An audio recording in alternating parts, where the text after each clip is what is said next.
ど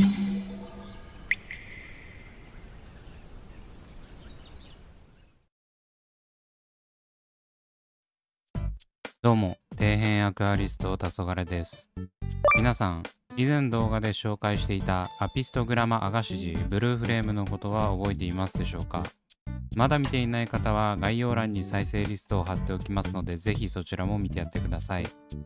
今最も熱いアピストと言っても過言ではない綺麗なアピストで、去年は売上堂々第1位を獲得しています。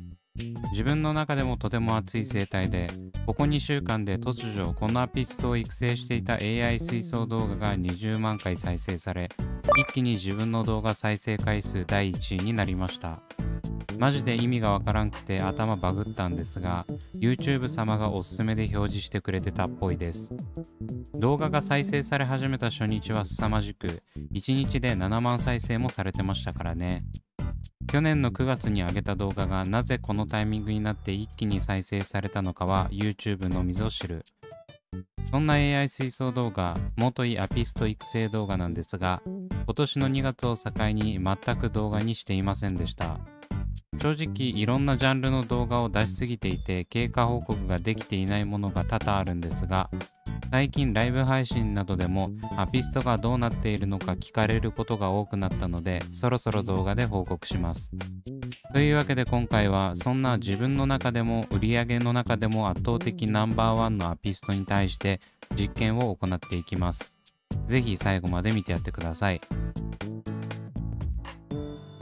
というわけでやっていくんですが、最後の動画では AI 水槽から30センチキューブ水槽に移して1ヶ月経ったところまでをお届けしていました。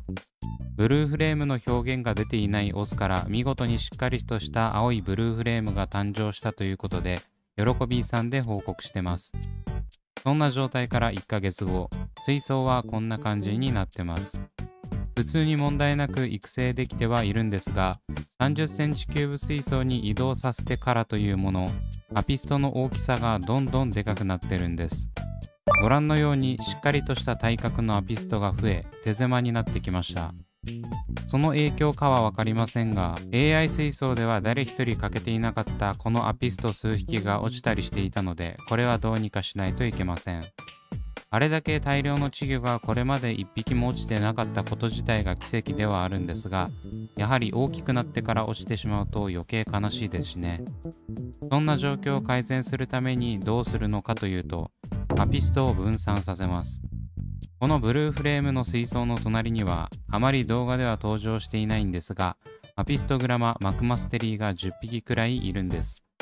このマクマステリーを他の水槽に移動させ、隣り合った2つの30センチキューブ水槽でこのブルーフレームたちを育成していきます。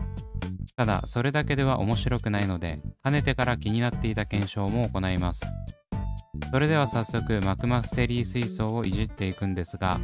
この水槽地味に卵巣がはびこってて気持ち悪いんですよね。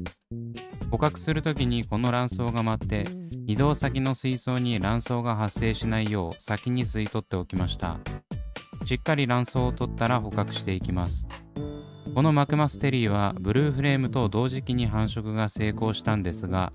こちらは人工孵化をさせず親に育児を任せていました。その結果残った稚魚は10から20匹程度で、数はそこまで多くありません。おまけに底物生態のように低床で這うようにしか泳げない個体なども多くいました。ここら辺はブリード個体の宿命というか、血が濃くなりすぎるとそういった確率が高くなるので気をつけないといけません。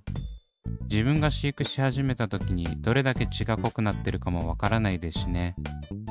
そんな感じで比較的簡単に捕獲することができました。捕獲したマクマステリーたちは自分が一番最初に繁殖に成功したアピストグラマカレイロさんと同じ水槽で同居することにします。同じくらいの大きさでこの数だったので特に問題はありませんでした。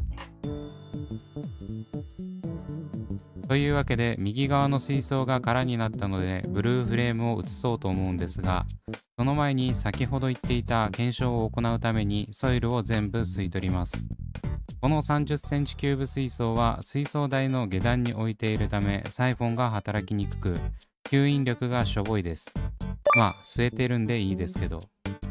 こんな感じでちまちまソイルを吸っている間に今回の検証内容をお話ししていきます。皆さんは生体が周囲の色によって体色を変化させるという話は聞いたことがありますでしょうか？周囲が明るいと体色も明るく、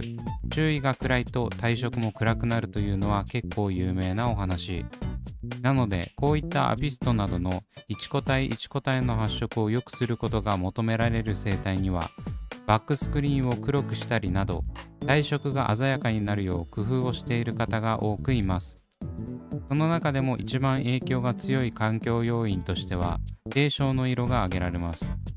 この低照の色で水槽全体の明るさが変わってくると言っても過言ではありません。レイアウト水槽などでも水槽全面を化粧砂に変えることで明るく爽やかな印象を与えますよね。それだけ影響が強いということは、この水槽全体の低照を変えたらアピストの色にも大きな変化が出るのではないかと考えました。というわけでこの水槽ではソイルをすべて吸い取って全部化粧砂に変えようと思います。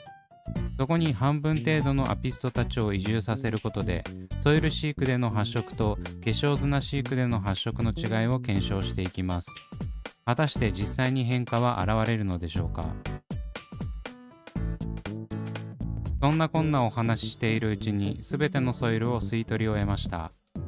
このままでもだいぶ影響はあると思うんですが、さすがにベアタンクだと怖いので化粧砂を入れます。今回使用するのは皆さんご存知ラプラタサンド。自分の動画内で登場する化粧砂といえばこれです。というかこれしか使ったことはありません。大容量のラプラタサンドを入手してから使い切れてないというのもありますが、これを低照に薄く敷いて水槽内をパッと明るくしていきます。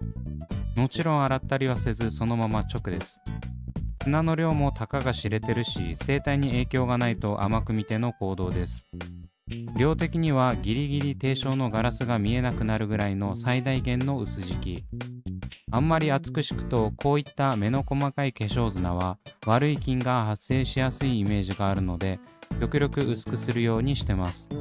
メンテナンスする時も面倒ですしね。そんなに入れないから大丈夫だろうと思ってたんですが、結構濁ったんで急遽水替えをすることに。そのついでに壁面掃除なども経て水槽内をきれいにしておきました。こういう時に生態メイン水槽は楽でいいですね。というわけで苔掃除&水替えを行って4日後の水槽がこちら。めちゃくちゃ透明度が高くなりました。ピッカピカで気持ちがいいですね。ただこの中にずっといる重鎮ヤマトヌマエビが苔を食いまくるおかげで早くも白い化粧砂に大量の糞が堆積しています。検証に影響が出るほどではないでしょう。ようやく隣の水槽の準備もできたのでブルーフレームたちをすくい上げていきます。一応どちらも同じくらいの数にするようにしますが、だいたい目分量で分けていきました。ほとんど障害物がないのでめちゃくちゃすくいやすかったです。だいたい20匹くらいのアピストを移住させます。水槽間の移動なんでそんなに神経質にならなくてもいいとは思うんですが、一応水合わせをしてから導入。まだ慣れていないからか恐る恐る入っていってますね。導入直後の映像がこちら。いきなり低照が明るくなったせいか、すごい団子状態で固まってます。普段一定の距離を保ちながら泳いでいるアピストたちにしては珍しいですね。これから徐々に慣れていけばいつも通り泳いでくれると思います。というわけで移住から1週間経った状態がこちら。さすがに1週間もすれば慣れたもんで、いつも通り泳ぎ回っています。オブジェに関しては前回使用していたものを流用しており、100均の洞窟とかつて植木鉢だったゴミを入れてます。近くから見た映像がこちら。明らかに色が明るくなってますね。特に体色が青色に発色している個体はより明るい青に、メスはより黄色に見えます。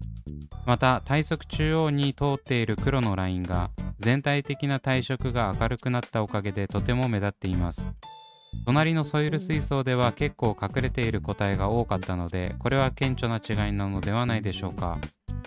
隣の水槽のアピストたちがこちら。壁面が汚れて見えにくく申し訳ないんですが、隣の化粧砂水槽に比べて体側の色に黒が混じっている個体が多いです。カメラ越しでは色を見やすく調整してしまうため、なかなか違いが分かりにくいかなと思うんですが、肉眼で見るとだいぶ違います。個人的にはソイルだと暗すぎるし、化粧砂では明るすぎるので、ソイルに茶色系の明るいソイルを混ぜつつ色を調整するのがいいかもしれません。というわけで、水槽の定称を化粧砂に変えた結果、明らかに生体の発色が明るくなりました。これに関しては明るいからいいとか暗いから悪いとかいう話ではなく、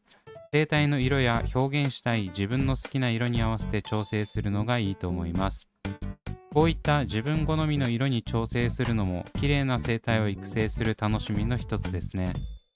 そんな感じで結構顕著な違いが出た定称変更実験でしたが、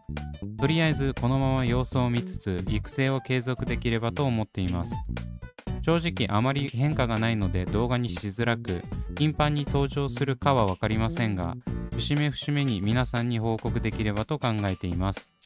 今のところまだペアを選別して繁殖させたりはしていないので、今後はそういった報告ができるかもしれません。この綺麗なアピストたちの今後が気になる方はチャンネル登録して気長にお待ちください。というわけで今回はここまで。Twitter と Instagram もやっておりますので、そちらも見ていただけると嬉しいです。それではご視聴ありがとうございました。